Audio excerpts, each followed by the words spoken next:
आपण एकटे आहोत ही मनाला संकल्पना कधीच शिवून द्यायची नाही.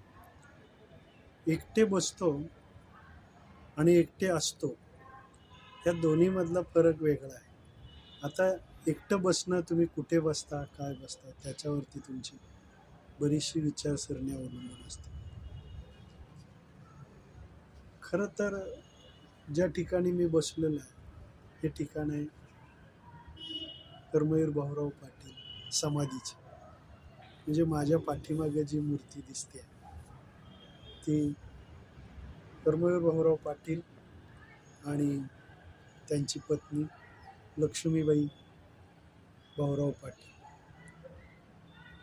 या पार्श्वभूमीवरती जर विचार नुसता केला तरीसुद्धा या दोघांचं शिक्षण क्षेत्रासाठी केलेलं जे योगदान आहे ते योगदान